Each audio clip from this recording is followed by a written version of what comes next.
Ouviremos então agora a apresentação do ministro do Supremo Tribunal Federal, Luiz Roberto Barroso.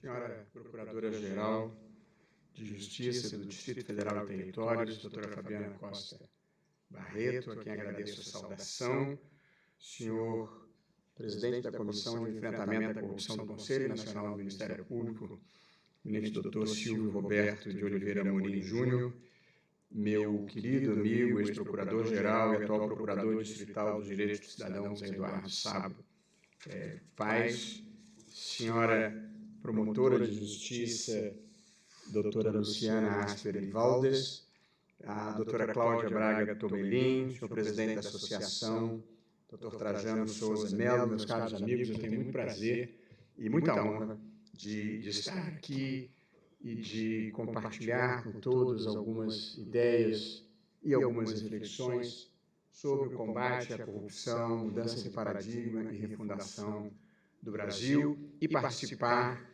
desse projeto de conscientização, mobilização das pessoas, que é o Na Moral.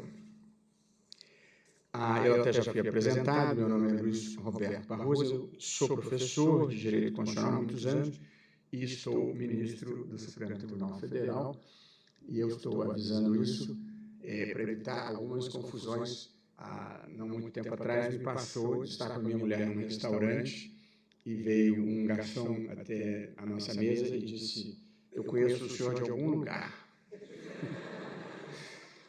Eu disse: pois então. Ele veio, parou na minha mesa de novo e disse: "O senhor é famoso, não é?" Ri constrangido. Ele voltou uma terceira vez e disse: "Eu vou lembrar quem o senhor é." Não lembrou. Na hora que eu paguei a conta, eu entreguei o meu cartão de crédito, ele foi até o caixa e voltou com um ar triunfante e falou: Luiz Roberto, narrador esportivo da TV Globo. Eu gostaria de dizer que eu sou o outro.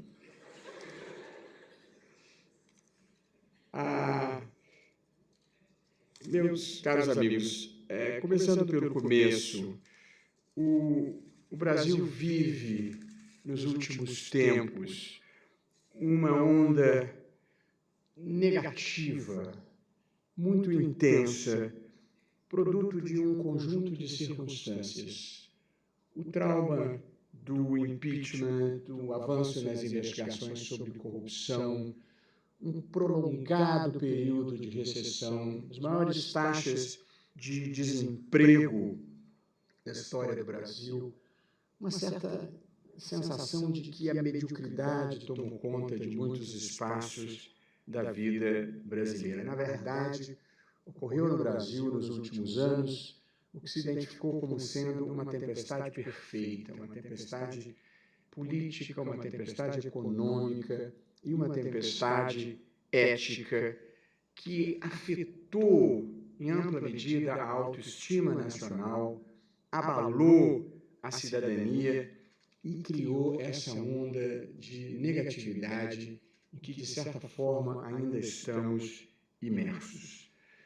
Eu devo dizer a todos que essa onda negativa, ela não me pegou.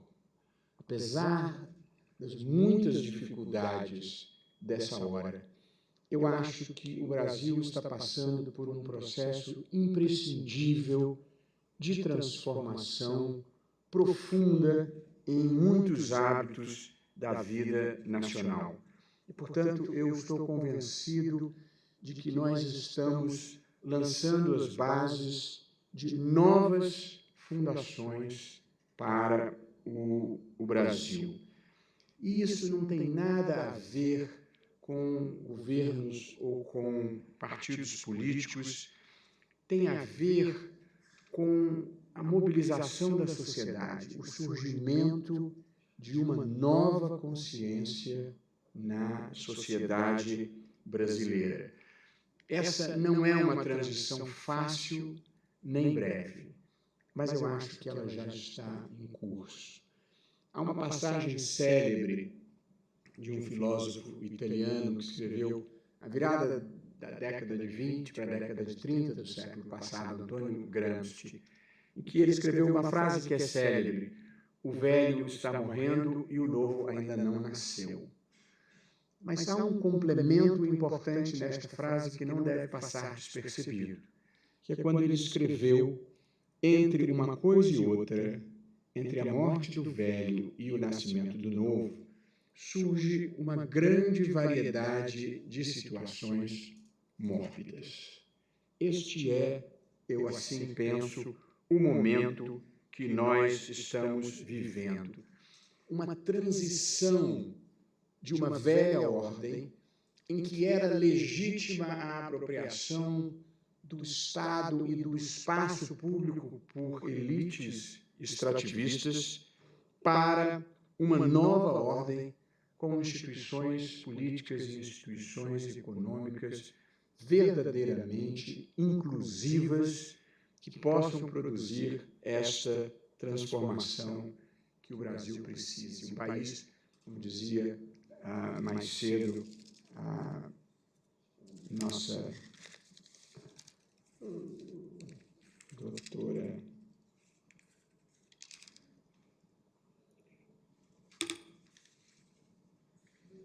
Luciana Asper, um país em que vale a pena ser honesto, vale a pena trabalhar, vale a pena inovar e fazer um país melhor e maior. Portanto, eu não vejo esse momento como um momento negativo, ruim como ele possa parecer. Porque os países, como as pessoas, eles passam pelo que têm que passar para se aprimorarem e para evoluírem. E não havia como o Brasil se tornar desenvolvido com os padrões de ética pública e de ética privada que aqui se praticavam. E, portanto, este é o processo de transição brasileira, um processo duro e penoso de elevação da ética pública e da ética privada. De modo que eu não sou como o personagem da história que meu querido amigo Carlos Aires gosta de contar, extremamente pessimista, em que vai ao médico e o médico diz para ele: eu tenho uma notícia ruim para lhe dar. Tem uma ruim e tem outra pior. E ele, bom, dá a ruim primeiro. E o médico fala: você só tem 24 horas de vida. O que pode ser pior que isso? Estou para lhe falar desde ontem. Eu gostaria de começar essa conversa, depois de ter lançado uma nota positiva, eu diria, que considero importante sobre o Brasil.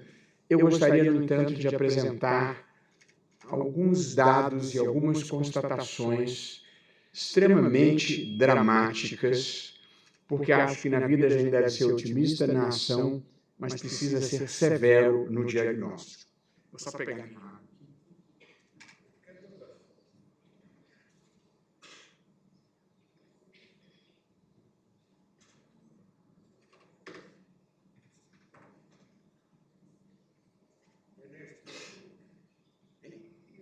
Não, imagina.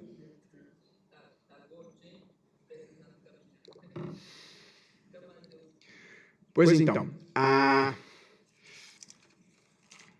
começando então com esse diagnóstico severo que eu acho que nós precisamos fazer, porque a partir daí é que nós temos que programar a nossa ação. E com uma observação inicial que considero importante.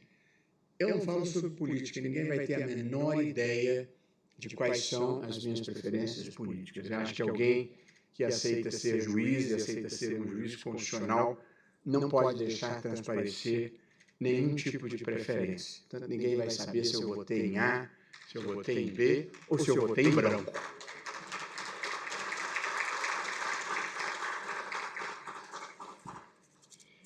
Eis os dados que eu gostaria de compartilhar. Em 1960, o Brasil tinha 2,5 vezes o PIB da Coreia do Sul, segundo o estudo do professor Armínio Fraga. Portanto, um cidadão brasileiro tinha uma renda mais do dobro da renda de um cidadão sul-coreano. Hoje, a renda per capita no Brasil é de 1/3 da renda per capita da Coreia. O PIB per capita do Brasil é hoje 1/3 do PIB per capita da Coreia do Sul. De modo que a primeira coisa que nós temos que fazer é reconhecer que nos últimos 60 anos nós erramos muito. E eu gostaria de, introduzindo o nosso tema, explorar 3 causas que nos atrasaram na história. Em primeiro lugar, o não investimento adequado e suficiente em educação básica.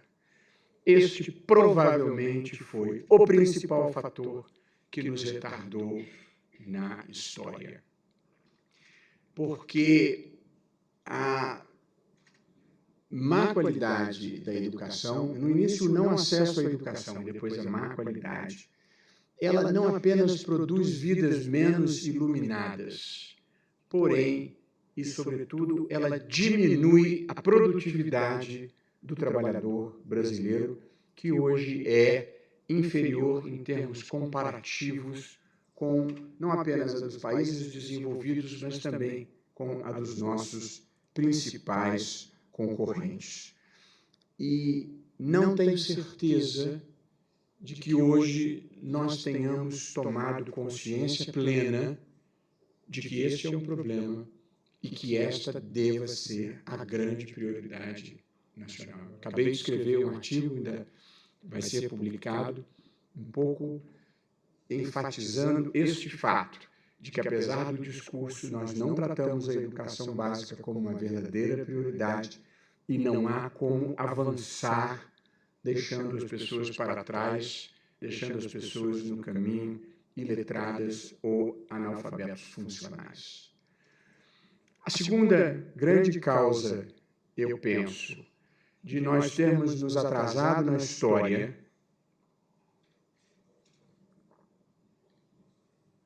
foi a criação de um Estado excessivamente grande e paternalista, inclusive e sobretudo paternalista em relação aos grandes interesses econômicos nacionais, acompanhado de uma reserva de mercado, de um fechamento da economia nacional, que fizeram com que um déficit crônico igualmente nos atrasasse na história e uma reserva de mercado e fechamento da economia fizesse com que as empresas nacionais não fossem competitivas no plano internacional, porque acostumadas a serem protegidas e paternalizadas por um Estado que era apropriado privadamente por essas mesmas elites. E aí nós chegamos ao terceiro ponto.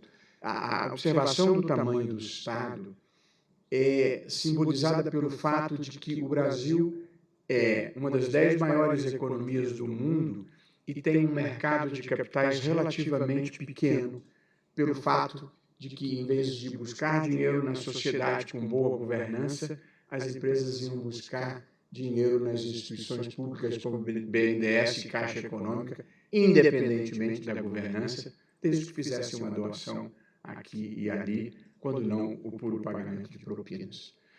E aí chegamos ao terceiro ponto que eu acho que nos retardou na história, no contraste com outros projetos de países, que foi esta apropriação privada do Estado por uma elite econômica, política e burocrática extrativista que, com muita frequência, direcionou as políticas públicas do Estado brasileiro para os seus próprios interesses, quando não pura e simplesmente saquearam o Estado brasileiro. O maior problema da corrupção, o grande problema da corrupção, não é propriamente a propina ou o dinheiro desviado. O maior problema da corrupção é a quantidade de decisões erradas que se tomam pelas motivações erradas trazidas pelas propinas e pelo desvio de finalidade no interesse nacional.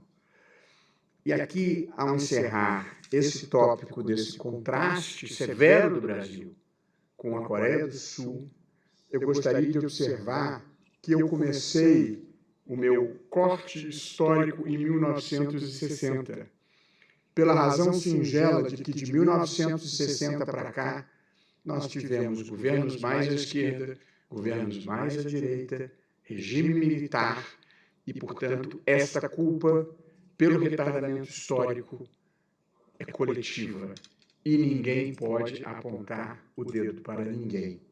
Nós falhamos nessa quadra histórica como país e nós precisamos nos reinventar através da educação, da elevação da ética pública e da ética privada e do enfrentamento da desigualdade. A desigualdade no Brasil hoje é tão importante e tão marcante que mesmo os economistas mais liberais reconhecem que a desigualdade é uma causa decisiva do atraso histórico brasileiro e da dificuldade de nós furarmos o cerco da renda média e nos tornarmos verdadeiramente desenvolvidos. Apenas para não ficar com ênfase apenas no negativo, eu gostaria de dizer que, apesar da minha crítica severa aos últimos 60 anos, nos últimos 30 anos de democracia, nós tivemos alguns avanços muito importantes. Conquista de estabilidade institucional, o que é uma realização que nunca pode ser desprezada num país como o Brasil e num continente como a América Latina.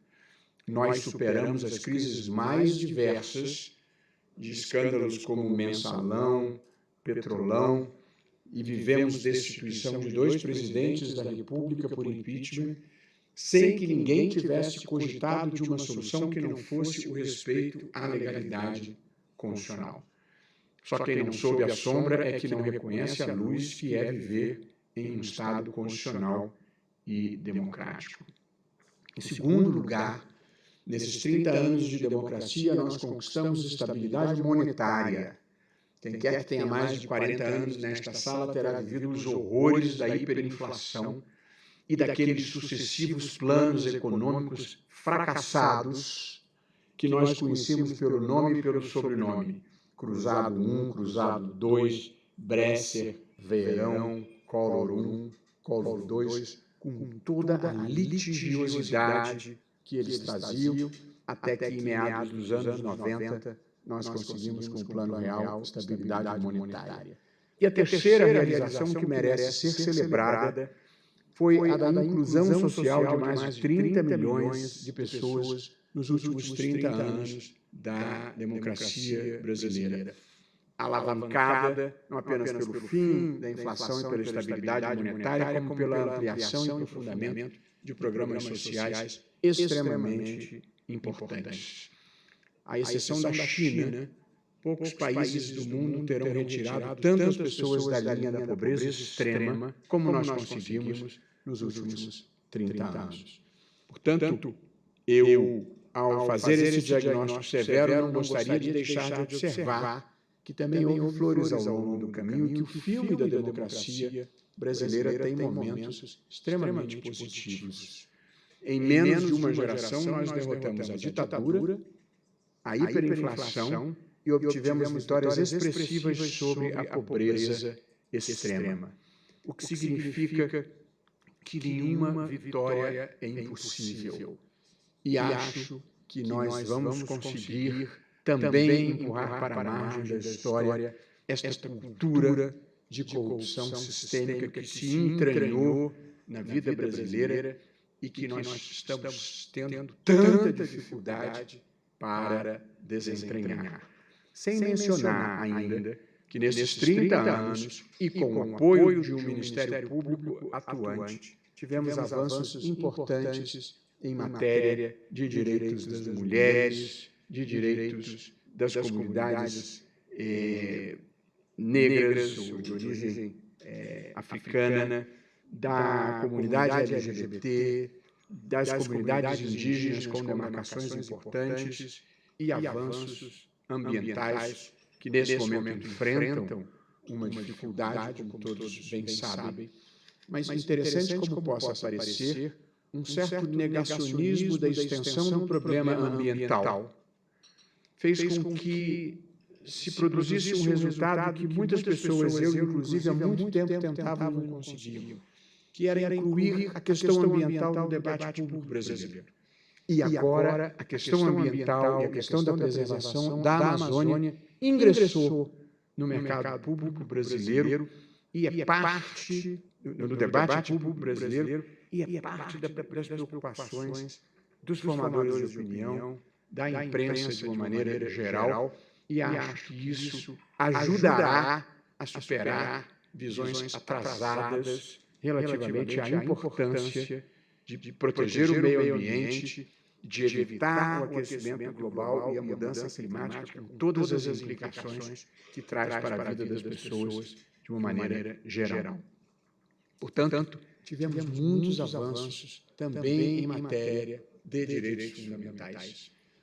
Poucas transformações foram tão importantes na minha vida adulta como a ascensão da mulher, desde a libertação da dependência em relação ao marido, conquista de liberdade sexual, acesso ao mercado de trabalho, luta contra a violência doméstica, luta contra a violência sexual, luta contra uma cultura machista que ainda vigora na sociedade brasileira e que aos poucos vai sendo superado. Não são batalhas acabadas, mas a gente na vida tem que saber comemorar as vitórias também. E a ascensão feminina é um fato real na vida brasileira que merece ser celebrado, como o respeito pelas pessoas LGBT. O que vale a vida são os nossos afetos, e as pessoas devem ter, evidentemente, o direito de colocar o seu afeto e a sua sexualidade onde mora o seu desejo e serem respeitadas pelas suas circunstâncias legítimas, pelas suas escolhas existenciais quando elas ocorram. Eu estava falando dessa questão do avanço LGBT, que foi muito notável nos últimos anos, e algum tempo atrás eu fazia uma palestra numa universidade, e a moça me apresentava e dizia: está aqui o ministro Luiz Roberto Barroso, como advogado defendeu as uniões homoafetivas, como juiz votou pela descriminalização da maconha, faço o registro que em um dos dois casos em causa própria, e aí disse a moça, o que também não seria um problema, mas não é. Em seguida, me diz a moça: próxima pauta progressista, ministro, são as uniões poliafetivas. De modo que nós contamos com o senhor também nessa nova luta.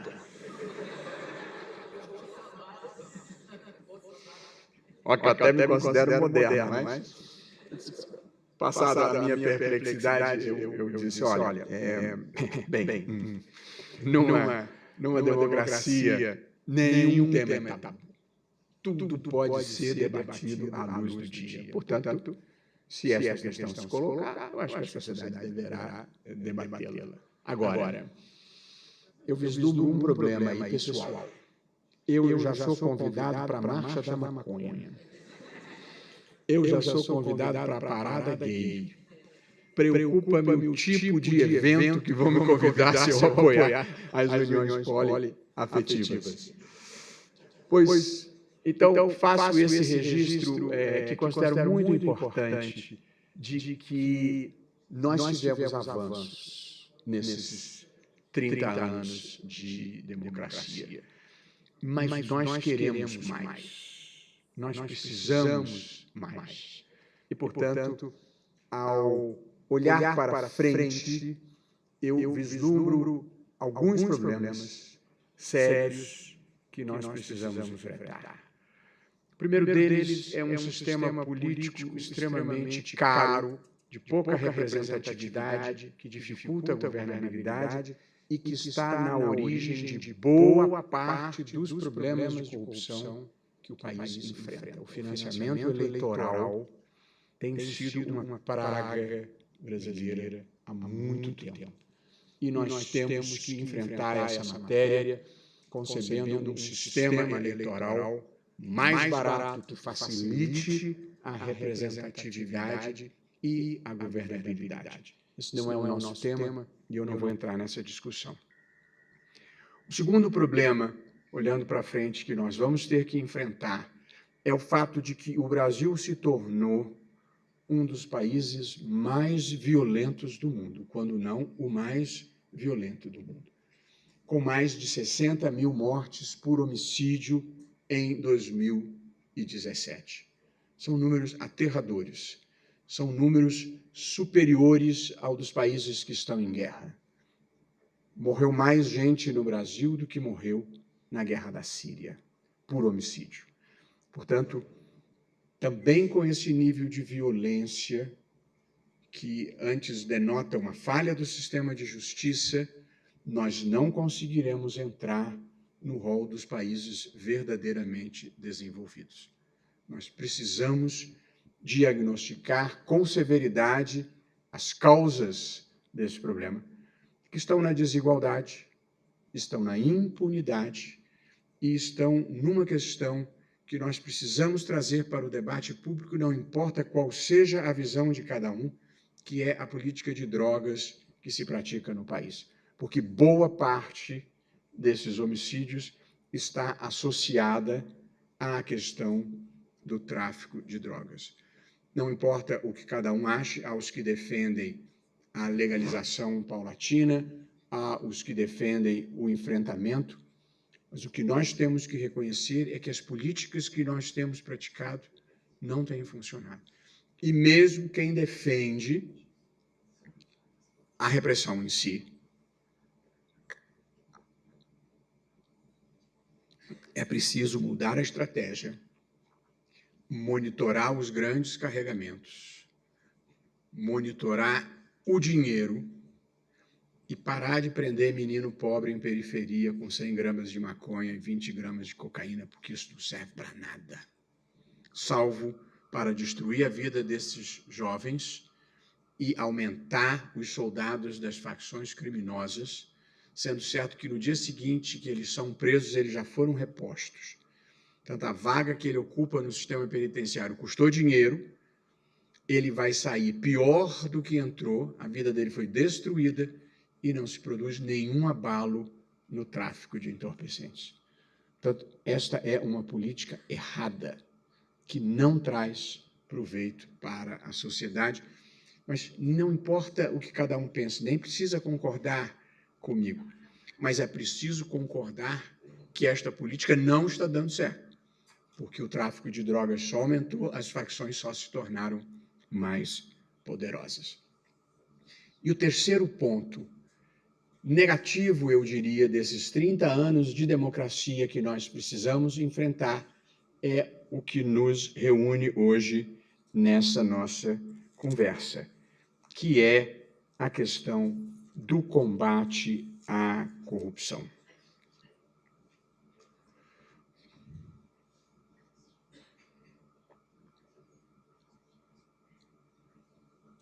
A corrupção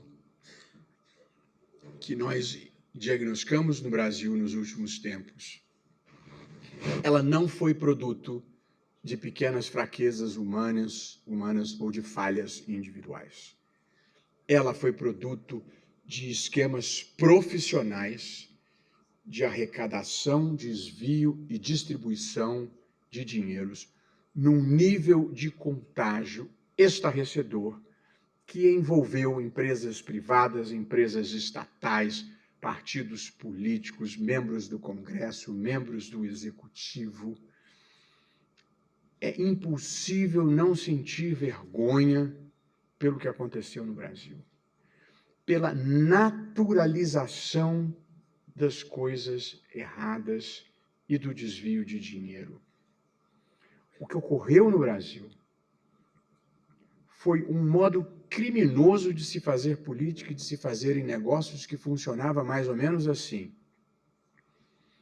O agente político relevante indicava o diretor de empresa estatal ou o ministro de Estado com metas de desvio de dinheiro. O agente público ungido fraudava a licitação para contratar empresas comprometidas com o desvio de recursos públicos. E estas empresas superfaturavam os contratos administrativos para gerarem o excedente de dinheiro, de muito dinheiro, que ia ser distribuído de acordo com os desígnios do agente político que começou este processo. Este não foi um caso que se descobriu. Este era o modelo padrão das grandes contratações públicas no Brasil. Terrível como possa parecer, e até hoje não se conseguiu inteiramente romper com esta cultura do agente político que se considera sócio do Brasil, dono do Brasil, e toma dinheiro sem nenhuma cerimônia, sem nenhuma vergonha. Eles não têm vergonha de assaltarem os dinheiros públicos e de terem raiva dos que acham que isso não é normal. E eles têm muita raiva de quem não aceita a naturalização das coisas erradas. A corrupção no Brasil, tal como ela se alastrou, foi produto de um pacto oligárquico sem ideologia entre parte da classe política, parte da classe empresarial e parte da burocracia estatal.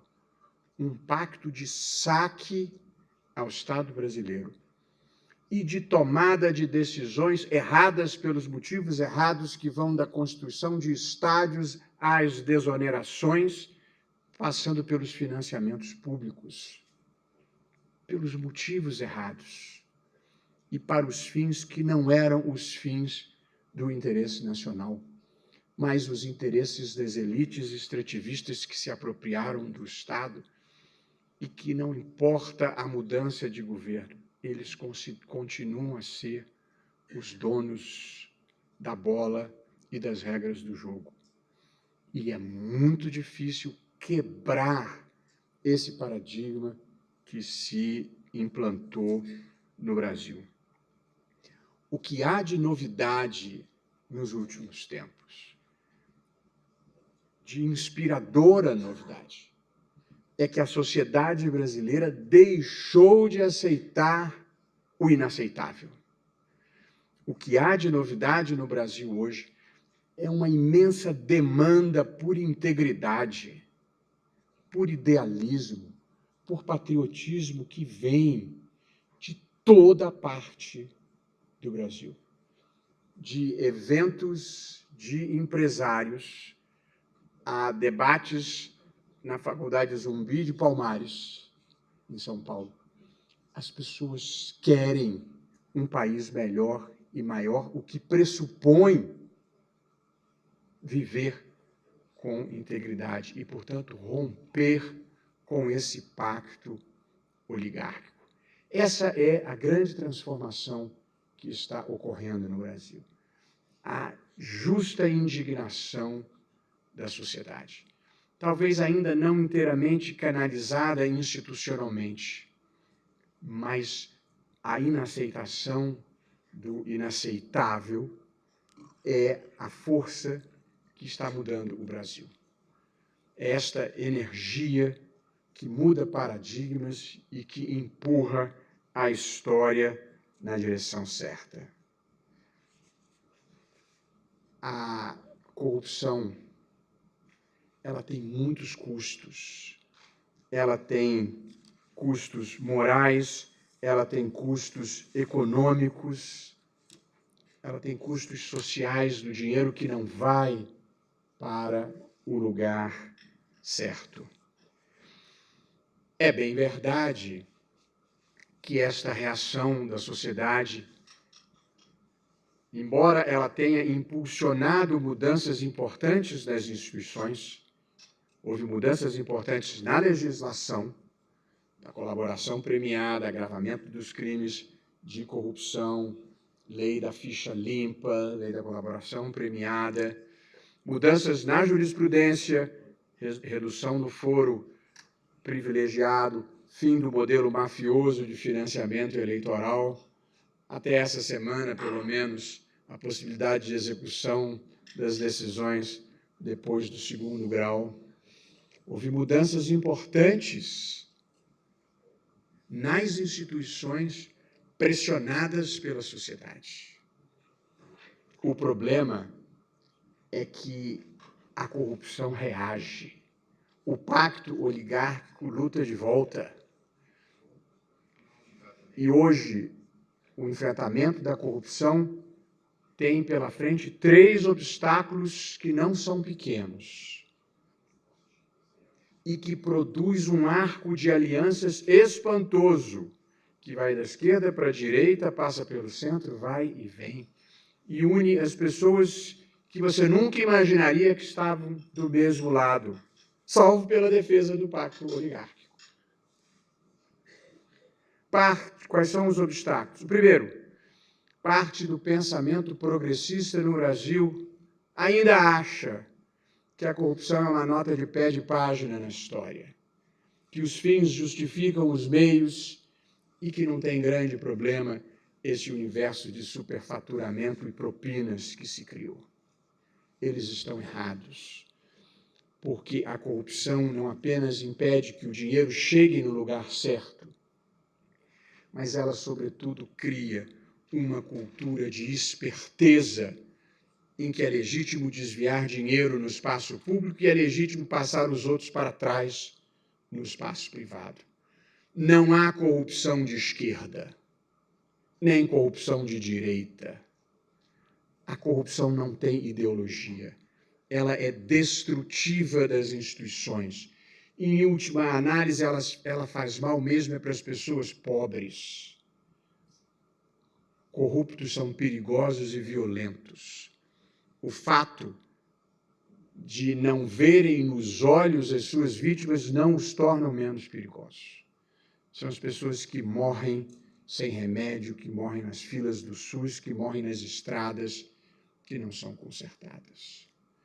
Não há corrupção progressista. Segundo obstáculo no enfrentamento da corrupção, mas, o que é pior, parte do pensamento progressista fez com que o enfrentamento à corrupção passasse a ser um monopólio da direita, como se não fosse possível ser progressista e contra a corrupção, que talvez seja um mal maior que nos tenham causado.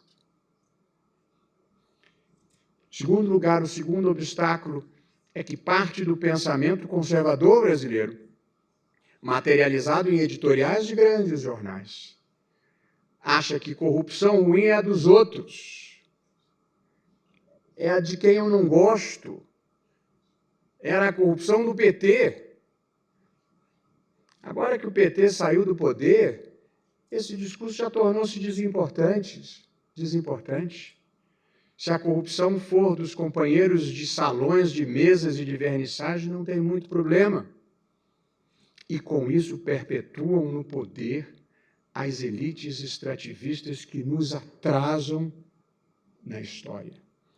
Elite extrativista é aquela que desenha políticas públicas que não correspondem aos interesses de toda a sociedade, mas aos seus interesses hegemônicos, quando não puramente saqueiam o Estado brasileiro. E o terceiro obstáculo no enfrentamento da corrupção são os corruptos propriamente ditos.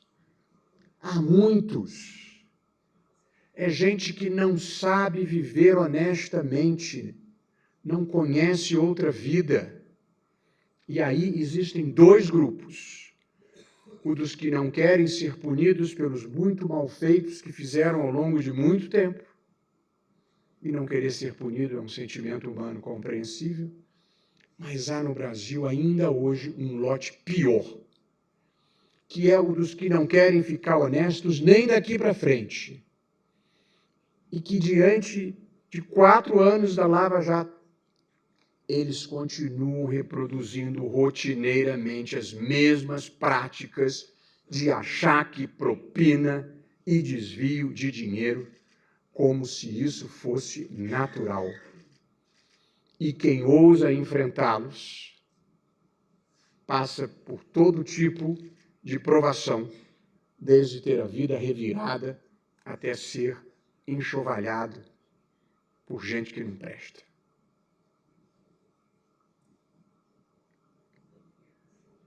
Porém, esse trem já saiu da estação.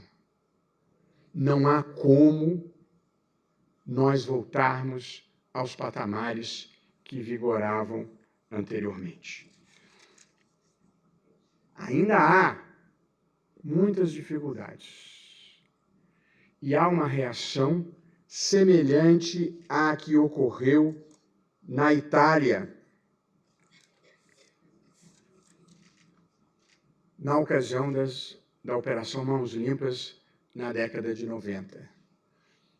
O que ocorreu na Itália, depois de um avanço contra a corrupção, foi uma reação que criou novas leis que abreviavam os prazos de prescrição, impediam as prisões preventivas, atitudes de demonização do Ministério Público e do Poder Judiciário e captura da imprensa.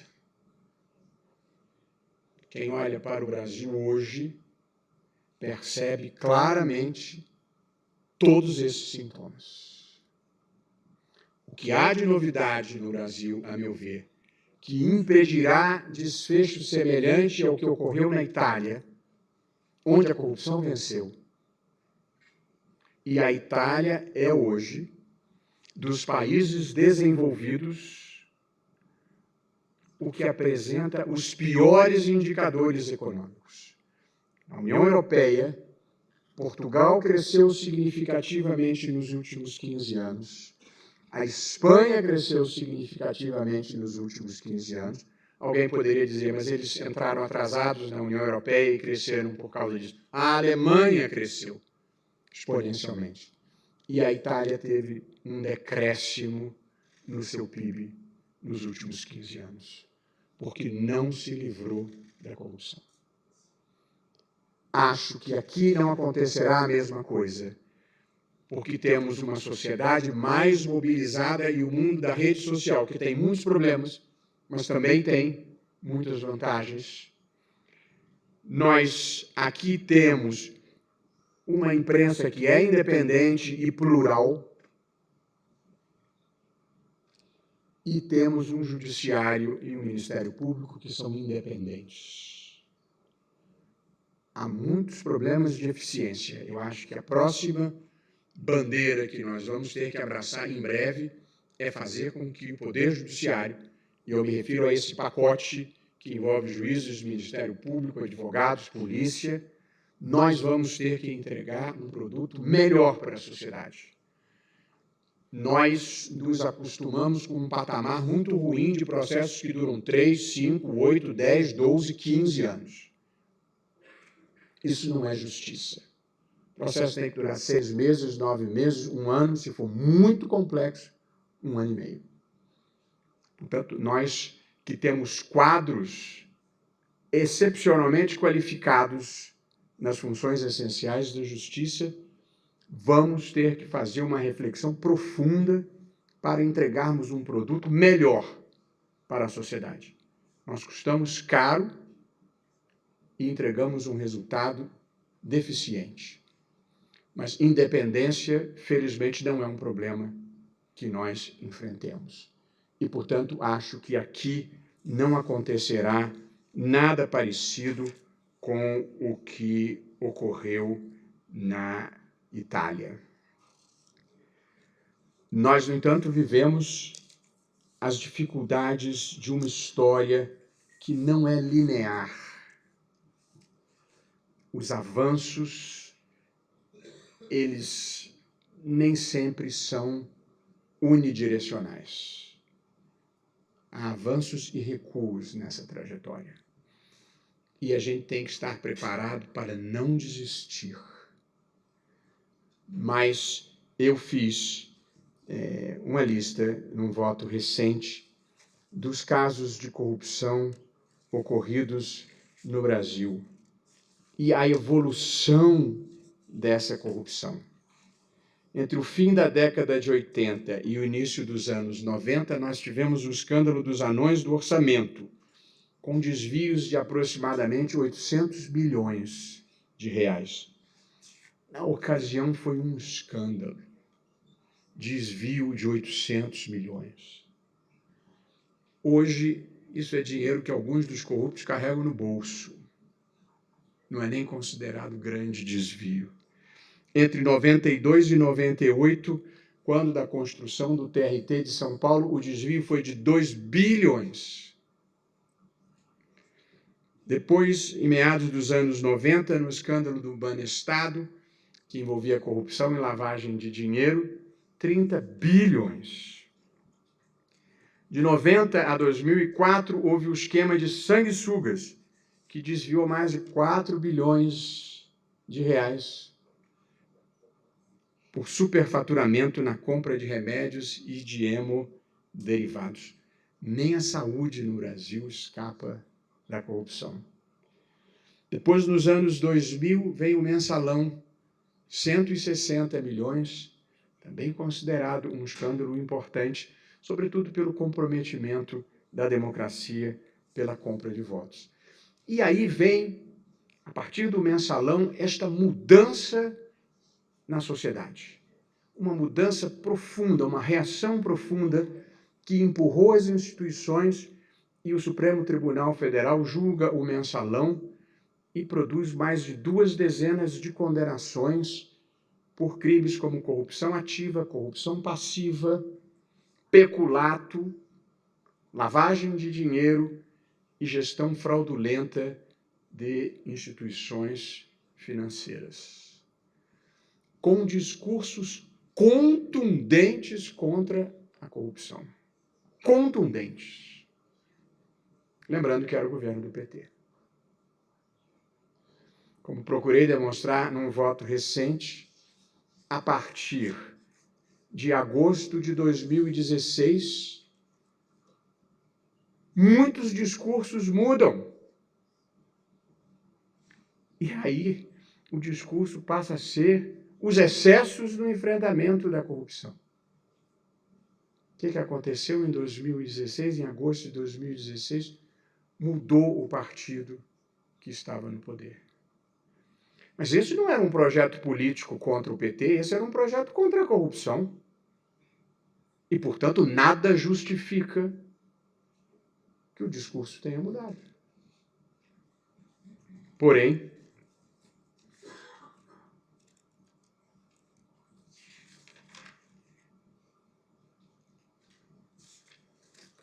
alguém poderia imaginar que a corrupção também tenha reduzido, melhorou. Vejamos os dados. Depois do mensalão. Depois de 2016. Operação Tesouro Perdido. Comecei do meio. Operação Zelotes.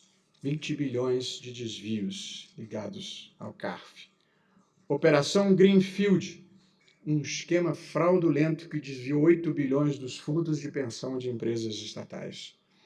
Operação Cui Bono, mais de 3 bilhões desviados do Fundo de Garantia na Caixa Econômica Federal.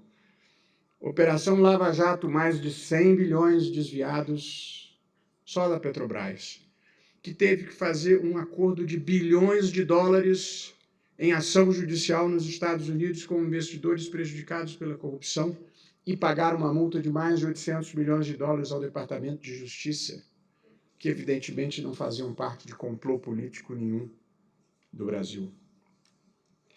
Operação Radioatividade, que apurou o pagamento de propina relacionada à usina de Angra dos Reis de mais de 3 bilhões de reais, pagos a partidos políticos e a dirigentes da eletronuclear. A Operação Tesouro Perdido encontrou 51 milhões no apartamento do ex-secretário da Presidência da República. 51 milhões, com um detalhe, cheio de impressões digitais. A gente pegava no dinheiro, brincava de tio Patinhas. Inacreditável. Um ex-presidente da Câmara dos Deputados foi condenado por receber propina de 1,5 milhão, relacionado também ao FIFGTS, relacionado à Operação CEPS, e 51 milhões desviados do Fundo de Garantia por conta do Porto Maravilha. Um ex-candidato a presidente da República foi denunciado por corrupção ativa e obstrução de justiça depois de ter sido gravado, filmado, toda a operação documentada. Portanto, a corrupção não melhorou. E o índice de percepção da corrupção, tal como medido pela Transparência Internacional, foi levando o Brasil para lugares cada vez piores. Em 2015, ocupávamos a 69ª posição. Em 2016, a 79ª. Em 2017, a 96ª. E em 2018, a 105ª. Quanto mais elevado o número, são 180 países. O Brasil está em 105º. Nós estamos para lá da metade. Nós estamos entre os países mais corruptos do mundo. É muito constrangedor. Nós somos a 4ª maior democracia de massas do mundo. Uma das 10 maiores economias do mundo. E estamos em 105º lugar no índice de percepção da corrupção. E então alguém imaginaria que as instituições reforçariam o enfrentamento da corrupção. E aí vamos aos precedentes. A 13ª Vara Federal de Curitiba, que havia quebrado o paradigma de ineficiência e impunidade em relação à criminalidade do colarinho branco, tudo o que se pôde tirar da competência da 13ª Vara Criminal de Curitiba foi retirado. A Justiça Federal, superando um histórico, a Justiça em geral, de leniência em relação à criminalidade do colarinho branco, começa a produzir condenações, não apenas em Curitiba, mas em São Paulo, em Brasília, no Rio de Janeiro. Decisão seguinte, retira-se combate à criminalidade quando os crimes conexos com os eleitorais da Justiça Federal e passa-se para a Justiça Eleitoral, totalmente desaparelhada para esse enfrentamento. Depois de 80 anos quase de vigência do Código de Processo Penal com a possibilidade de condução coercitiva, quando a condução coercitiva chega no andar de cima, contra os corruptos, para impedir destruição de provas e combinação de versões, declara-se a inconstitucionalidade da condução coercitiva.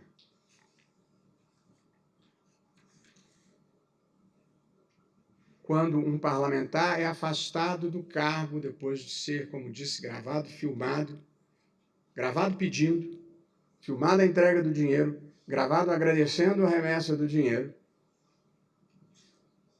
é finalmente afastado do mandato para não utilizar o cargo honroso de parlamentar para achacar pessoas e cometer crimes, decide-se que não cabe ao Supremo, que esta tem que ser uma decisão submetida ao crivo da Casa Legislativa de onde se cometiam os crimes. mais de 50 habeas corpus foram concedidos no Rio de Janeiro, um estado devastado pela corrupção, praticada com a mais aguçada desfaçatez. E, mais recentemente, retroativamente se entendeu que se houver colaboração premiada, o réu tem o direito de falar depois do colaborador premiado com efeitos retroativos. Quer dizer, o processo é feito para não acabar, durar muito até a prescrição. Se por acaso ele acabar e não tiver dado prescrição, aí a gente anula, que é para não deixar o pacto oligárquico ser afetado. É dureza, creio em mim. Porém, a história está em curso. E a história não pode ser aparada com as mãos. Mas, neste presente momento, a agenda brasileira foi sequestrada por hackeadores criminosos que, inclusive, pautam diversos órgãos de imprensa com notícias que são primariamente tendenciosas. É só ter olhos de ver. Mas vai se criando uma impressão, pela repetição, de que tudo foi errado. E tem mais raiva dos procuradores e dos juízes do que daqueles que desviaram bilhões de dinheiros, milhões de dinheiros. Raiva aguda.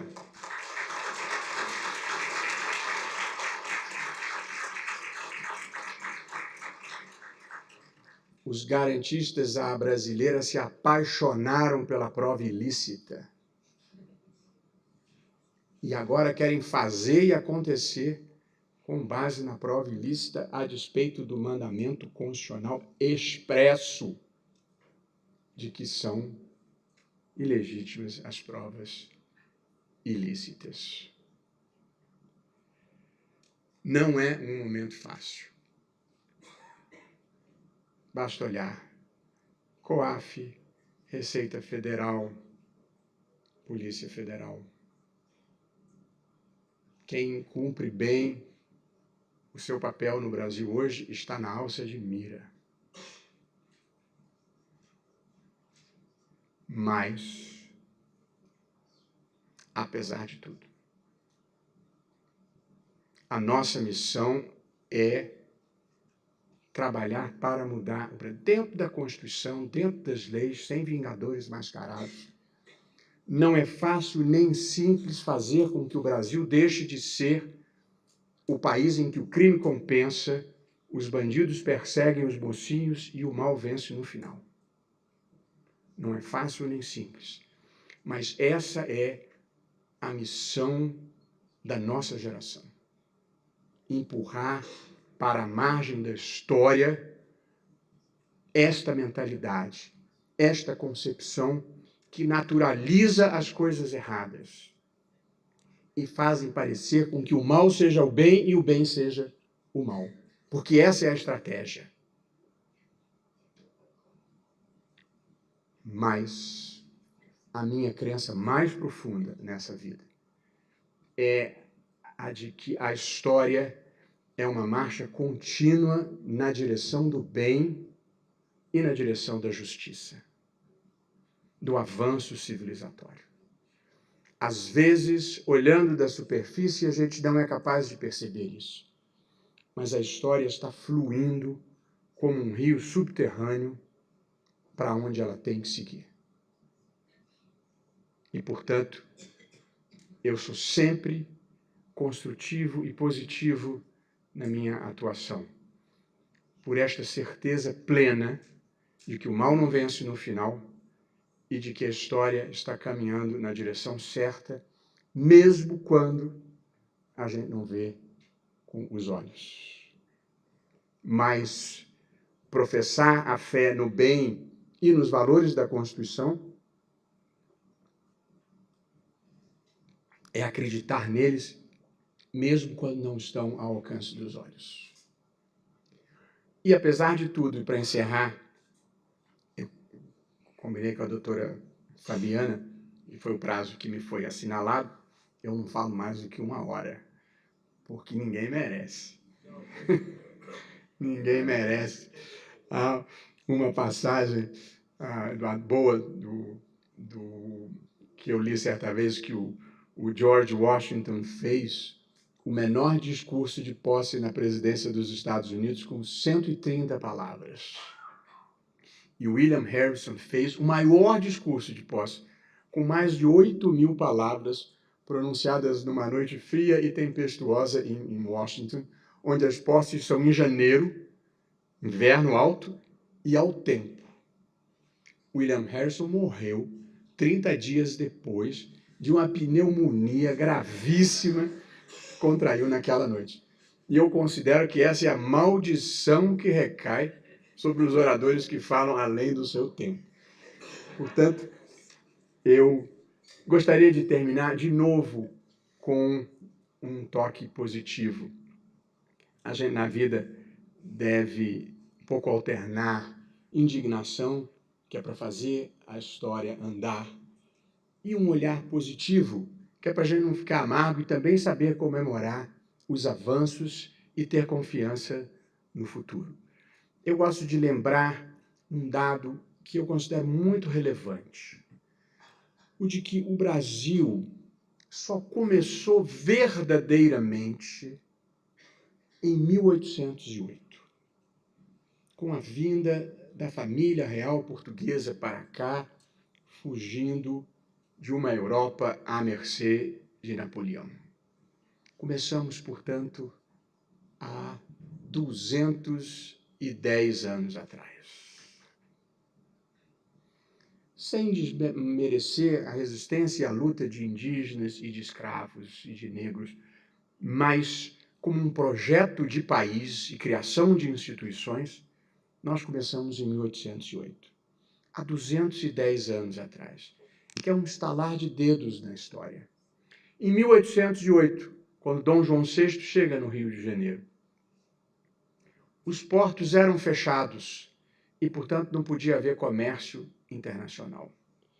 Era proibida a construção de estradas na colônia. Era proibida a existência de manufaturas. Não havia moeda, as trocas eram feitas por escambo. 1/3 da população era analfabeta, era de escravos, e 98% da população era analfabeta, não havia escolas no Brasil. Há 200 anos atrás, 98% da população era analfabeta. Essa era a infraestrutura do Brasil. Olhando para a superestrutura, nós não éramos herdeiros da tradição anglo-saxã que tinha uma Magna Carta desde 1215. Nós somos herdeiros da tradição queridos, como são genuinamente nossos irmãos portugueses, do último país da Europa que acabou com a Inquisição, do último país da Europa que acabou com o tráfico negreiro e do último país da Europa que superou o absolutismo. E herdeiros daquela infraestrutura e dessa superestrutura, em 2 séculos, nós nos tornamos a 4ª maior democracia de massas do mundo e uma das 10 maiores economias do mundo. O Brasil foi um dos maiores sucessos do século XX. Poucos países multiplicaram renda como o Brasil multiplicou ao longo do século XX, especialmente entre a Segunda Guerra Mundial e os anos 80. Portanto, assim como eu falei que o filme da democracia brasileira era relativamente bom, a história da construção brasileira também é uma história relativamente boa. E, portanto, nós não devemos nos deixar hipnotizar pela fotografia sombria do momento e pelas dificuldades correntes. Porque, como disse, a história está do nosso lado e ela flui na direção certa. E o que eu considero especialmente importante, sobretudo num ambiente em que vejo tantos jovens, é que nós não podemos nos deixar impressionar pelos maus exemplos e achar que ser esperto é melhor do que ser bom. Não é. Pode até parecer, mas não é. Não é, inclusive, para a existência interior de cada um. Os espertos não são felizes. Primeiro, que vivem com medo de serem passados para trás e não têm a pureza da alma das pessoas que se movem por bons propósitos. E, portanto, e aqui encerrando, apesar dos muitos maus exemplos, tem muita gente boa que trabalha e tenta fazer um país melhor e maior. E, portanto, nós devemos nos inspirar pelos bons e não nos amargurar pelos maus. E mesmo nos momentos difíceis, eu me consolo com o meu slogan pessoal e com ele gostaria de terminar essa apresentação, essa parte da apresentação, que é o seguinte: não importa o que esteja acontecendo à sua volta, a gente não tem controle sobre o que os outros fazem. A gente só tem controle sobre o que a gente faz. Portanto, não importa o que esteja acontecendo à sua volta. Faça você o melhor papel que puder. Muito obrigado.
Temos a pergunta da Luciane Lage. Senhor ministro, qual a sua opinião sobre prisão após condenação em segunda instância? A capacidade recursal de ricos é bem maior entre pessoas ricas. Afetaria diretamente as elites que se apropriaram do Estado, certo? O senhor prefere responder? Temos a pergunta do Rafael de Belo, do TCU. Estamos respeitando a Convenção de Mérida? É sabido que nenhum dos acordos de leniência de empreiteira admite superfaturamento das obras. Como garantir a interrupção dessa conduta que alimenta propinas e o pacto oligárquico? Sem recuperar o produto do ilícito, como garantir o efetivo dissuasório? Como evitar que o crime compense? Como não virar a Itália?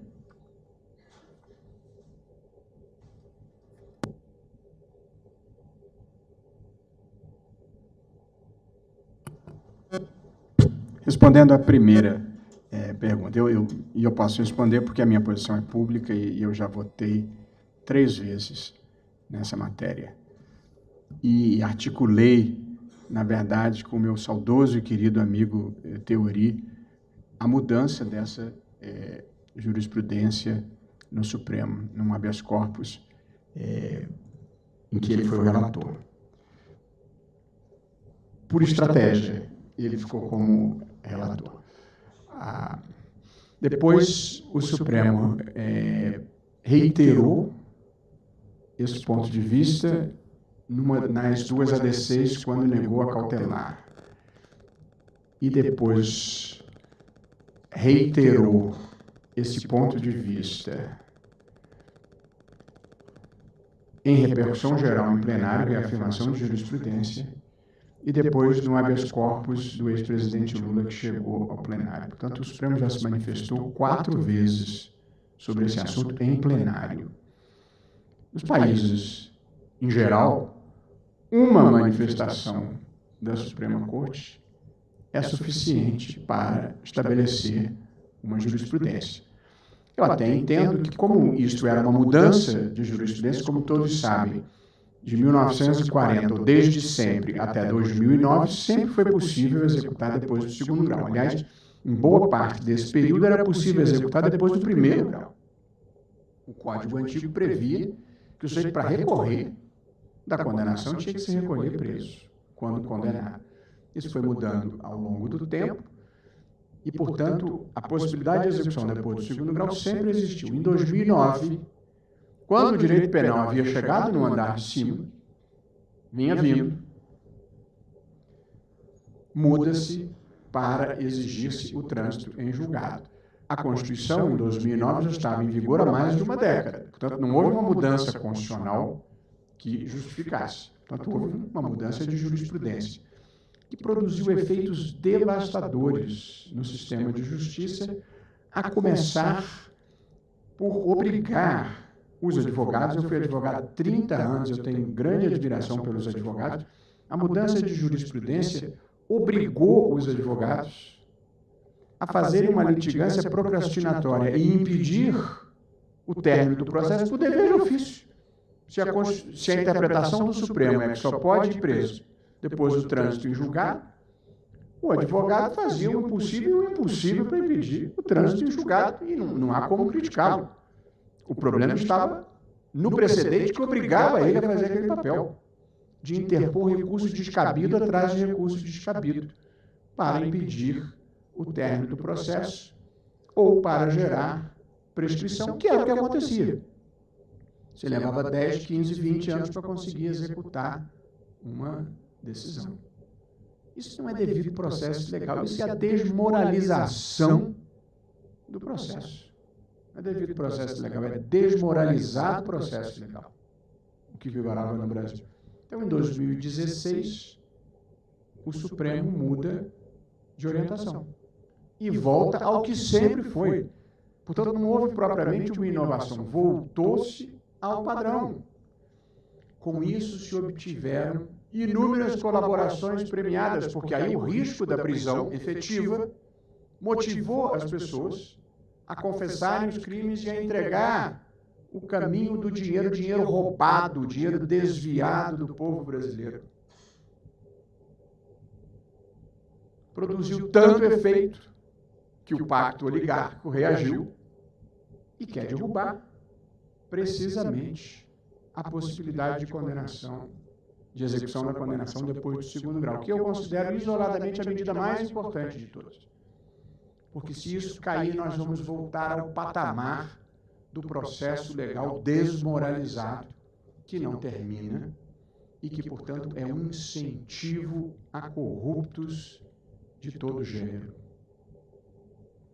Com um detalhe: do ponto de vista jurídico, o princípio da não culpabilidade, que é um princípio, tem que ser ponderado com a efetividade mínima do sistema punitivo que protege os direitos fundamentais em geral. Portanto, não há violação do dispositivo, do inciso específico da Constituição, porque ele é um princípio.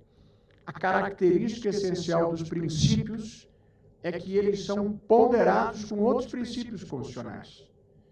E a efetividade mínima do sistema penal não é um ímpeto punitivo, é um ímpeto protetivo. O sistema penal existe para proteger a vida das pessoas, para proteger o patrimônio das pessoas, para proteger a integridade das pessoas, para proteger o patrimônio público dos ladrões que o assaltam.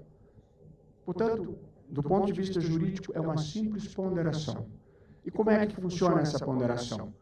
Quando o processo começa, o que é ponderar? Ponderar é atribuir pesos a princípios ou direitos diversos. Quando o processo começa, o peso maior está na presunção de inocência e muito menor no interesse do sistema punitivo. Quando vem a condenação em primeiro grau, esse balanceamento modifica um pouco, diminui o peso da presunção de inocência.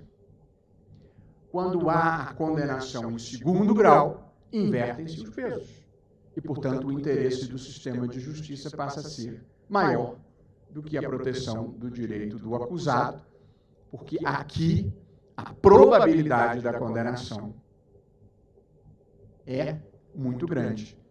E pelas estatísticas que eu apresentei no meu voto, é quase absoluta, porque o índice de absolvição em recurso especial pelo STJ e mais ainda em recurso extraordinário pelo Supremo é inferior a 1%.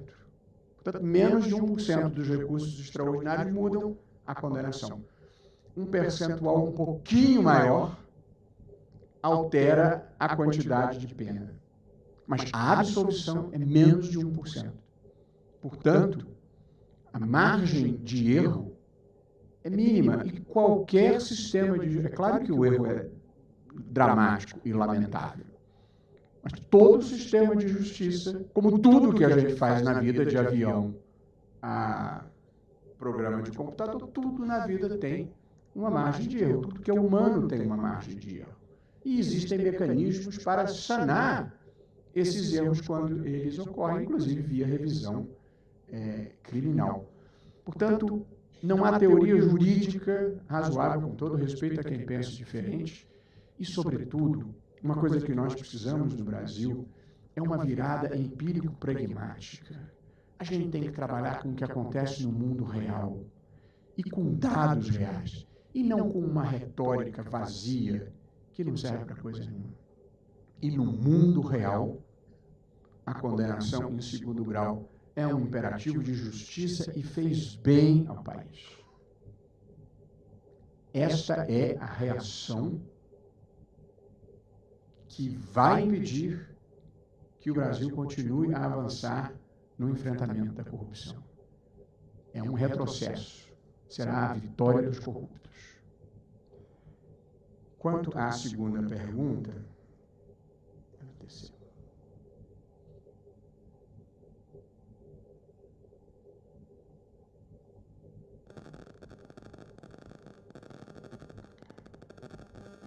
olha, essa questão dos acordos de leniência e o papel do Tribunal de Contas já está no Supremo. Aliás, a própria sessão de quarta-feira já, de certa forma, tangencia os limites da atuação do Tribunal de Contas no enfrentamento da corrupção, quanto à possibilidade de indisponibilidade de bens e outras medidas cautelares contra empresas e contra as pessoas. Portanto, eu teria um pouco de dificuldade nesse momento de discutir os limites da competência do Tribunal de Contas. Mas o que eu acho que é importante, porque eu acho que o acordo de leniência, que é a versão empresarial da colaboração premiada, é importante, é um avanço. O que eu acho que nós vamos ter que encontrar uma fórmula é de impedir as superposições de órgãos de controle. E, portanto, ou por convênio ou por algum tipo de parceria, esse jogo tem que ser um jogo coletivo. Quer dizer, Tribunal de Contas, CGU, Advocacia Geral da União e Ministério Público vão ter que atuar harmoniosamente. Porque senão o sujeito faz um acordo com a Controladoria ou com a AGU e o Ministério Público impugna ou o Tribunal de Contas invalida. Aí o sistema não funciona. Portanto, eu acho que nós vamos ter que encontrar, e não é só nessa questão, porque há um problema que eu preciso compartilhar com os senhores, que eu considero grave e de solução muito difícil.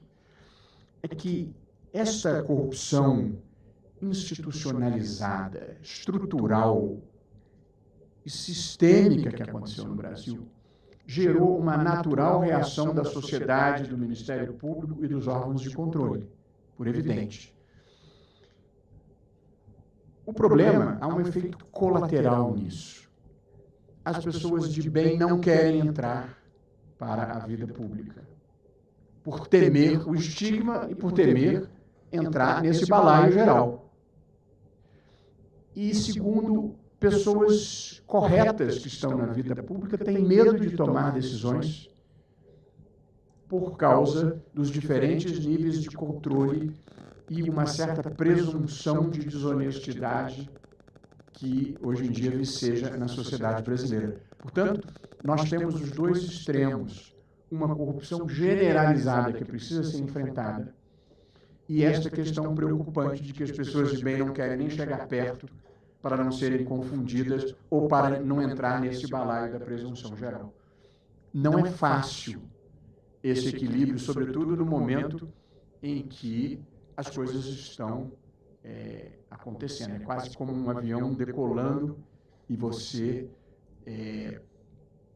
conter a potência do avião na decolagem pode ser problemático. Portanto, mas é preciso ter em linha de conta que há estas situações também, mas em relação especificamente ao acordo de leniência, porque o acordo, a colaboração premiada, ela é um acordo feito geralmente com o Ministério Público, eventualmente com a Polícia Federal, mas geralmente com o Ministério Público, homologado pelo juiz, e aí aquilo passa a ser um dever do Estado, apesar de um ou outro colega no Supremo questionar isso. Eu acho que o entendimento dominante até agora é o acordo homologado gera uma obrigação de cumprimento. O Estado tem o dever de boa-fé. O Estado tem que cumprir a palavra, salvo se o colaborador premiado não tiver cumprido a sua. Aí é diferente. Portanto, em matéria de colaboração premiada, o sistema fecha, porque o Ministério Público faz o acordo, o Judiciário homologa, e aí tem que cumprir. No acordo de leniência, eu acho que há esse problema da falta de unidade que se precisa encontrar. Quer dizer, o empresário que devolve dinheiro e confessa malfeitos, ele tem que ter a garantia, se estiver sendo correto ao fazê-lo, de que o acordo de leniência vai prevalecer. Se o acordo de leniência firmado com a CGU ou com a AGU puder ser questionado pelos outros órgãos de controle, não vai haver confiança para fazer isso. Portanto, nós vamos ter que encontrar esse ponto de equilíbrio. Quando eu era advogado, eu tinha mais liberdade de atuar, de propor ideias, de escrever coisas. Quando você é juiz, isso exige uma certa autocontenção. Mas eu acho que alguém que tenha iniciativa, porque o judiciário é um poder que depende da iniciativa dos outros, deveria colocar na mesa essa questão da uniformização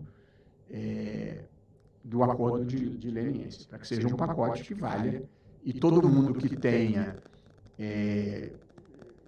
legítimo interesse institucional em participar, participe.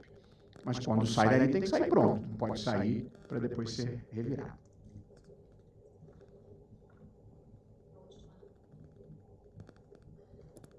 A última pergunta é do José Gabriel Albuquerque de Barros.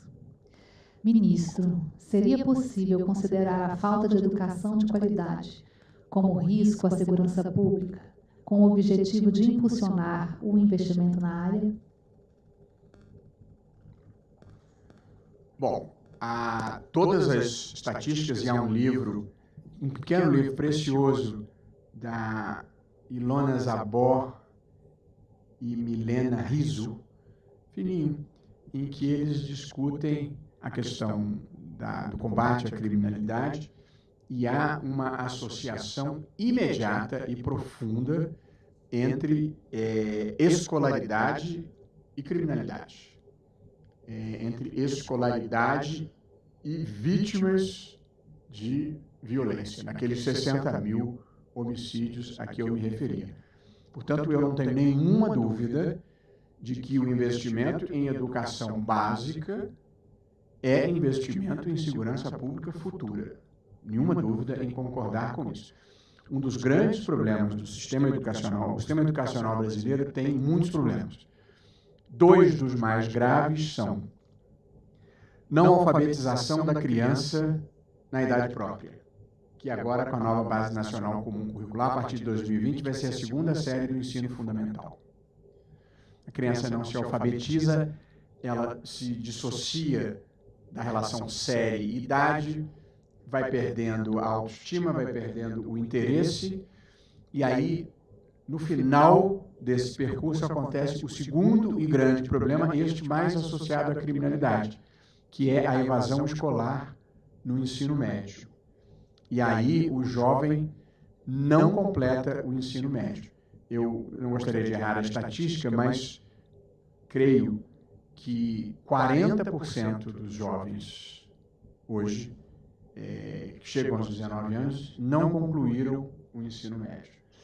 Não concluir o ensino médio significa baixa empregabilidade, empregos pouco qualificados e presa fácil das atividades ilícitas. Para não mencionar a grande quantidade de jovens brasileiros que recaem na categoria chamada nem. Nem trabalha, nem estuda. Eu gosto de tratar índices estatísticos com seriedade, portanto eu não vou, eu até tenho no artigo que escrevi esse número, mas eu não me lembro de cabeça, mas é um número relevante de jovens que não trabalham nem estudam. Se não trabalha nem estuda e precisa sobreviver, não é difícil adivinhar o que ele esteja fazendo. E aí que entra a questão das drogas a que eu me referia. Muitas vezes ele é o pequeno traficante de drogas na comunidade pobre em que ele habita. É ruim? Claro que é. Agora, prendê-lo é a melhor solução? Provavelmente não, porque ele fica preso 1 ano e 2 e sai pior. Portanto, é esta política de prisão de jovens por drogas que eu acho que nós temos que colocar na mesa para refletir. Nós, que eu digo, é o Ministério Público, as polícias e o Judiciário. Mas eu digo colocar na mesa sem solução prévia, para discutir mesmo. Quando a gente, na academia, quando alguém vai escrever uma tese, a forma adequada de escrever uma tese é você começar a pesquisa sem ter compromisso com nenhum resultado. Seu compromisso é com os fatos. Portanto, eu acho que nós temos que trabalhar os fatos. Se alguém me convencer de que reprimir é bom, eu topo a repressão. Não é a minha posição hoje, mas acho que a gente tem que, porque eu considero que talvez, eu sou do Rio de Janeiro, talvez a maior violação a direitos humanos no Brasil, uma das maiores, é o fato de que uma pessoa humilde e honesta que viva numa comunidade pobre, é o fato de esta pessoa, uma família honesta, não conseguir educar os seus filhos numa cultura de honestidade, porque eles são cooptados ou intimidados pelo tráfico, que passa a ser o símbolo de sucesso. E, portanto, o mecanismo ilegal do tráfico derrota qualquer possibilidade de vida honesta. E, portanto, é terrível você conviver com a impossibilidade de você criar uma cultura de honestidade, mesmo de pessoas que querem educar os seus filhos numa cultura de honestidade. Portanto, uma política de drogas tem que quebrar esse poder do tráfico. A política de drogas na Holanda, nos Estados Unidos, é para proteger o usuário. A política de drogas do Brasil é para proteger, a meu ver, as comunidades pobres contra a dominação do tráfico. É isso que a gente tem que fazer.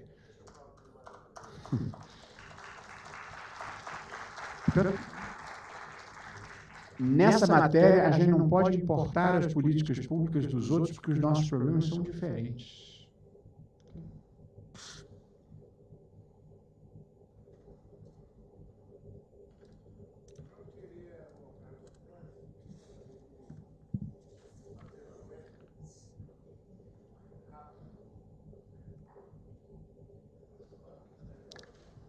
Com muito prazer. Claro, com muito prazer. Eu disse para minha mulher que estava em casa às 9h30, são 9h15 ainda. Mas ela com certeza vai saber que o senhor vai estar aqui, que se ela tem Instagram, Twitter, eu vou colocar no Twitter, Instagram. Ministro, a primeira vez que eu ouvi o senhor, eu me encantei, foi com uma entrevista sua, porque ao longo do tempo, a gente vai passando e vai querendo estudar mais do que os outros, vai querendo saber mais do que os outros. Eu estudei de algum tempo, eu estudei apostando, né? E depois disso eu vi que isso não é bobagem. Né?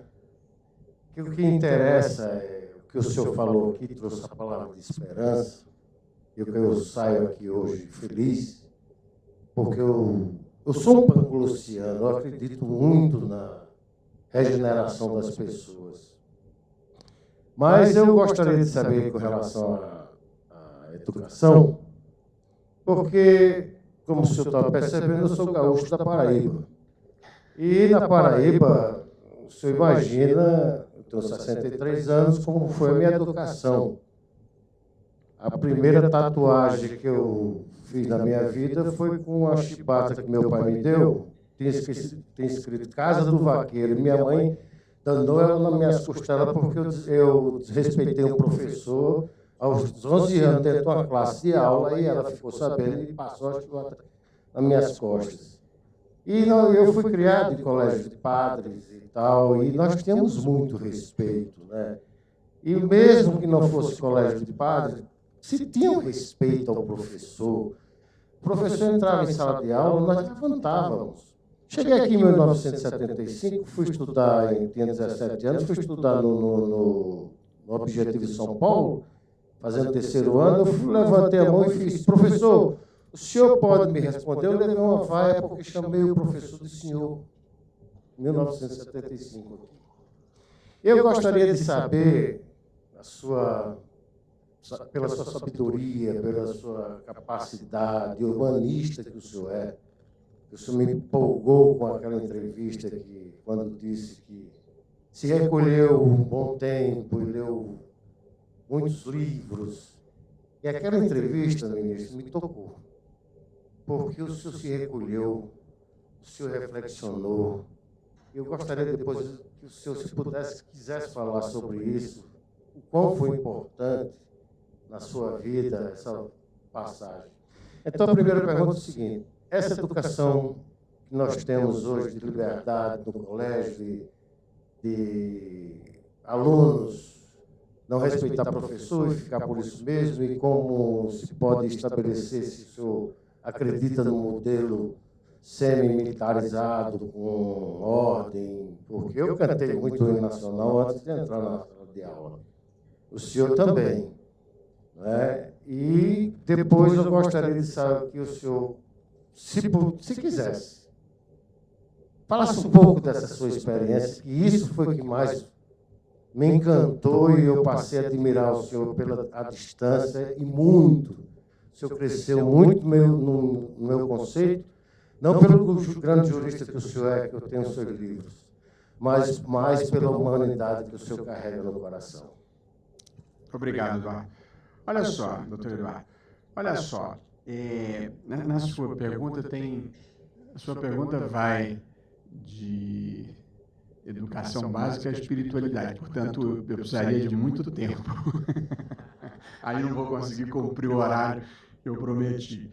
Mas, assim, eu falei 2 problemas da educação básica. O primeiro era a analfabetização, o segundo é a evasão escolar. Há um terceiro problema, há muitos, mas há um terceiro problema digno de nota, que é a pouca atratividade da carreira do magistério. E você não consegue recrutar os melhores. E poucas coisas são mais importantes na vida de uma pessoa do que um professor. Há um livro recente, pós-morte até, do Stephen Hawking, sobre, mais ou menos, respostas simples para perguntas difíceis. É um livro sobre cosmologia. Mas, na verdade, uma das passagens, ele diz da influência que professores tiveram na vida dele, e ele produz um trecho que existe por trás das grandes descobertas, das grandes invenções, das grandes realizações, estava um grande professor que motivou e inspirou aquela pessoa, e eu acredito nisso. E eu sou um professor, e eu até estou ministro do Supremo, mas eu dou aula todas as sextas-feiras, eu vou para o Rio e dou aula na UERJ, e atualmente eu dou aula aqui no CEUB também, enfim, por muitas razões. Então, a primeira era porque gosto e porque eles me pagam. Eu dava na UNB, quando mudei para cá, eu dava na UNB de graça, só pelo prazer de dar, era advogado, e, enfim, tinha outras fontes de renda. Mas agora, no setor público, todo mundo que é do setor público sabe, o dinheiro é escasso, portanto, quando oferece alguma coisa honesta, possível, a gente aceita. Então, eu dou aula no CEUB também, gosto muito deles lá, me tratam muito bem. Portanto, há esse problema da atratividade da carreira, que é um ponto. Levar pessoas que inspirem pela autoridade intelectual e não pela autoridade material de poder punir. Eu acho que isso é um ponto. O outro ponto há um componente, doutor, de modernidade em que a vida mudou. Eu me lembro quando eu entrei na faculdade, os professores, a gente usava calça jeans, camiseta, enfim. Estamos na segunda metade da década de 70. E os professores diziam, no meu tempo a gente usava terno, e a gente achava aquilo meio absurdo. Então, há um componente de evolução e mudança de costumes que a gente tem que aceitar com naturalidade, porque é a vida mudando, a vida evoluindo. Hoje em dia, já não é mais nem terno nem calça jeans, ou de bermuda e sandálias havaianas. Já temos um dia que vão aparecer de sunga, não sei. Vai ser um drama. Portanto, há um componente de evolução de costumes. Há um outro problema, que é a pessoa que chega à educação formal vinda de lares desfeitos e, portanto, não teve a educação mínima essencial em casa. Isso provavelmente está por trás das situações de violência a que o senhor se referia e de distrato nas escolas, sobretudo nas escolas públicas. Para isso, há uma solução que tem sido alvitrada no mundo inteiro como a grande solução para a questão da educação, sobretudo em países onde haja pobreza e, sobretudo, lares desfeitos, que é a educação infantil começando no primeiro momento da vida. E, portanto, a criança vai para a creche, que tem que ser uma creche de qualidade, e lá ela vai ter nutrição, respeito, afeto, valores e capacidades cognitivas quase que substitutivas daquilo que ela não teve em casa, com o reflexo de que a melhoria da criança muitas vezes se reflete na melhoria da vida familiar. Há estudos de um vencedor do Prêmio Nobel de Economia, um americano, chamado James Heckman, em que ele demonstra estatisticamente como a educação, no primeiro momento da vida, quer dizer, de 0 a 3, que é o momento em que o cérebro está se formando e que as informações são absorvidas como uma esponja pela criança, este é o momento de você assegurar a vida futura dela. E ele demonstra que quem tem escolarização neste primeiro momento da vida vai muito mais longe nos seus estudos e tem renda muito maior. É certo que os meus filhos, os seus e da maior parte das pessoas que está aqui, conseguem ter em casa esses aspectos, esses fatores de nutrição, afeto, respeito, valores, capacidades cognitivas. Mas para lares desfeitos, de mães, muitas vezes, sem pai, que trabalham o dia inteiro, a escola é que tem que suprir esta demanda. E aí, eu acho que a escolarização nesse primeiro momento da vida, gerará um sentimento em relação à escola completamente diferente da pessoa que entra, muitas vezes aos 6 anos, sem ter recebido valores e muitas vezes a nutrição que permita o desenvolvimento cerebral. Quer dizer, a má nutrição na primeira fase da vida pode comprometer uma vida inteira. A convivência com a violência na primeira fase da vida, às vezes você não consegue evitar a convivência com a violência, mas se você oferece desde o primeiro momento um outro paradigma, você provavelmente consegue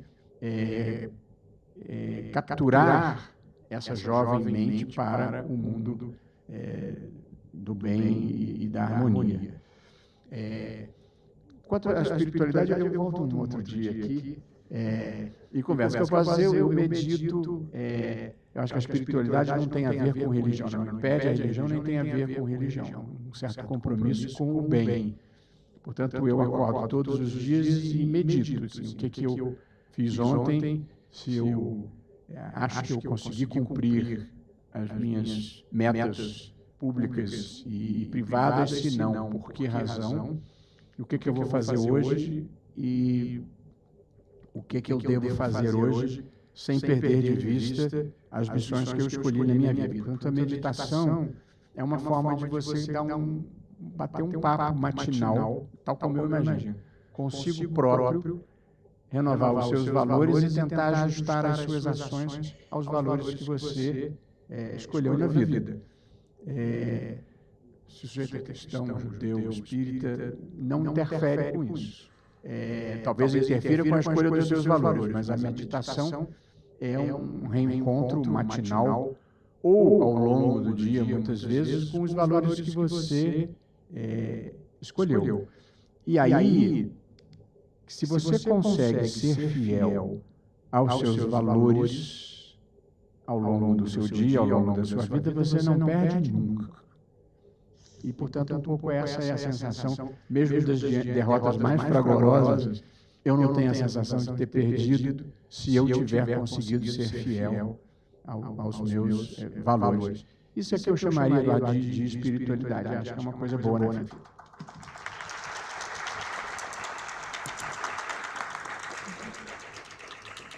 Nós convidamos agora ao palco os estudantes que representam as escolas envolvidas no projeto Na Moral, para a entrega de uma singela homenagem de agradecimento ao ministro Luiz Roberto Barroso. São eles: do Colégio Militar Tiradentes, Larissa Saraiva Ferreira; do CEF3 Planaltina, Alisson Fernando Silva Dantas e Micael Rodrigues; do CEF 102 Norte, Letícia Pinheiro de Mesquita; do SED 11 Ceilândia, Raniele da Conceição Silva; do SED Darcy Ribeiro, Delmiro Gomes da Silva Neto; e do CEF 427 Samambaia, Amanda Alves de Oliveira e Bianca Virgínia Bezerra Mendes.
Agora convidamos a professora Rebeca Ferreira, do CELAM, para entregar uma homenagem à doutora Fabiana Barreto.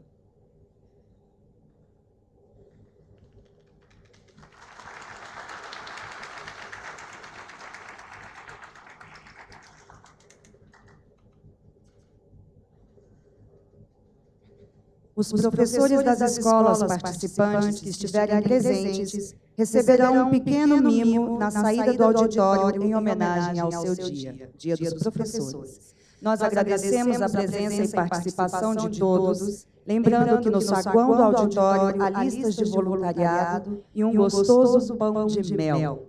A todos desejamos uma boa noite.